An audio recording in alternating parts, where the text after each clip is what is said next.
السلام علیکم ناظرین۔ پاکستان کا سیاسی منظرنامہ آج کل سخت گرمی اور تناؤ کی لپیٹ میں ہے۔ مخلوط حکومت نے یہ اصولی فیصلہ کیا ہے کہ وہ قبل از وقت انتخابات نہیں کروائے گی۔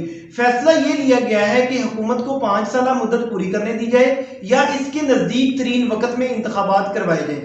حکومت کو لگتا ہے کہ وہ انتخابات میں جتنا زیادہ ٹائم بڑھائے گی اتنا ہی عمران خان کو اپنی پارٹی کو متحرک رکھنے کے لیے زیادہ وسائل خرچ کرنے پڑیں گے، جس سے جلد بازی میں فیصلے لیے جائیں گے اور الٹا فائر متوقع ہو سکتا ہے۔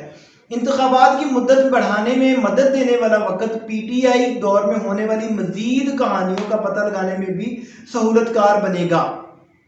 پنجاب سیکریٹریٹ کی فائلوں سے عنقریب توشہ خانہ سکینڈل اور فرا گجر کے مشکوک ذرائع سے کمائے گئے کروڑوں روپے جیسے بہت سارے واقعات جلد ہی کمپیوٹروں اور الماریوں سے نکال کر عوام کے سامنے پیش کیے جائیں گے۔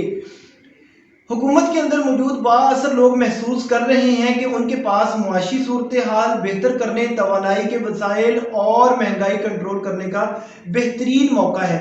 کابینہ کے انتخاب پر اگر سرسری سی نظر ڈالی جائے تو یہ ایسا محسوس ہوتا ہے کہ شہباز شریف صاحب ان وزارتوں پر اچھے افراد تعینات کر رہے ہیں جو معیشت، توانائی، بجلی وغیرہ جیسے شعبوں سے منسلک ہیں۔ اب پی ٹی آئی کا اسلام آباد کی طرف مارچ ہی وہ واحد حقیقی خطرہ ہے جو حکومت کو درپیش ہے، لیکن مارچ یا اس کے بعد ہونے والا دھرنا اس بات کی ضمانت نہیں ہے کہ حکومت قبل از وقت انتخابات کو قبول کرنے پر مجبور ہو جائے گی۔